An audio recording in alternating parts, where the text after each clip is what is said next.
परमेश्वर के दैनिक वचन। यदि लोग वास्तव में मानव जीवन के सही मार्ग को और साथ ही परमेश्वर के मानव जाति के प्रबंधन के उद्देश्य को पूरी तरह से समझ सकते हैं, तो वे अपने व्यक्तिगत भविष्य और भाग्य को अपने दिल में एक खजाने के रूप में थामे नहीं रहेंगे। वे अब और अपने माता पिता की सेवा करना नहीं चाहेंगे, जो सूअरों और कुत्तों से भी बदतर हैं। क्या मनुष्य के भविष्य और भाग्य ठीक वर्तमान समय के पतरस के तथाकथित माता पिता नहीं हैं? वे मनुष्य के अपने मांस और रक्त की तरह हैं। क्या देह का गंतव्य, उसका भविष्य जीवित रहते हुए परमेश्वर का दर्शन करना होगा, या मौत के बाद परमेश्वर से आत्मा के मिल पाने की खातिर होगा? क्या कल देह का अंत विपत्तियों की तरह भयावह भट्टी में होगा, या ये आग की जलन में होगा? क्या इस तरह के प्रश्न जो इससे संबंधित हैं कि क्या मनुष्य का देह दुर्भाग्य को या पीड़ा को सहन कर पाएगा, सबसे बड़ी खबर नहीं जिससे अभी इस धारा में रहा कोई भी जो एक दिमाग रखता है और जो अपनी सही मनस्थिति में है, सबसे ज्यादा चिंतित है? यहां पीड़ा को सहन करने का मतलब आशीर्वाद पाने से है। पीड़ा का अर्थ है कि भविष्य के परीक्षण मनुष्य के गंतव्य के लिए लाभदायक होते हैं। दुर्भाग्य का मतलब है दृढ़ता से खड़ा नहीं रह पाना या धोखा खाना।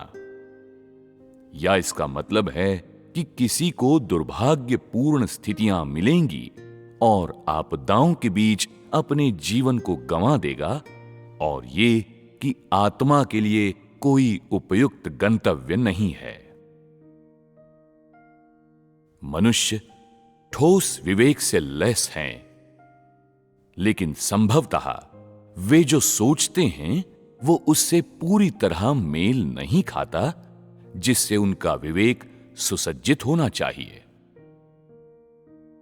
इसका कारण यह है कि वे अपेक्षाकृत भ्रमित हैं और आंख बंद करके चीजों का अनुसरण करते हैं।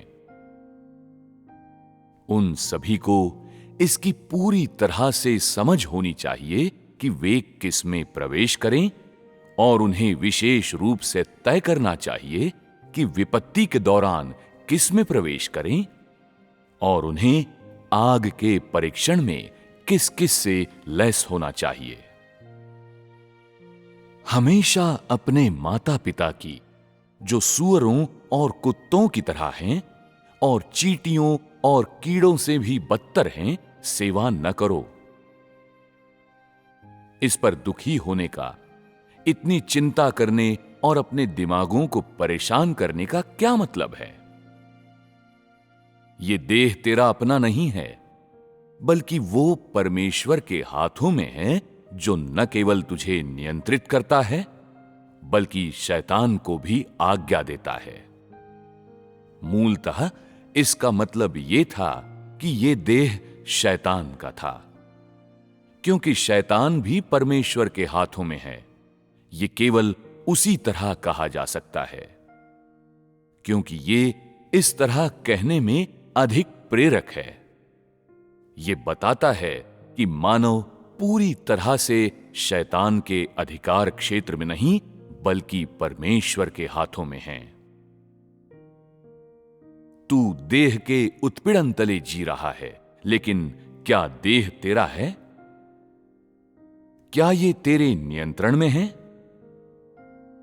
इस पर परेशान होकर क्यों अपने दिमाग खराब करें?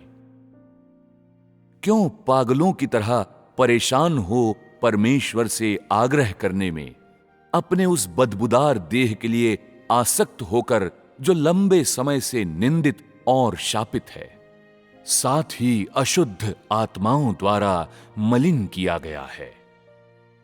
क्यों परेशान हो हमेशा अपने दिल के करीब शैतान के सहयोगियों को थाम कर।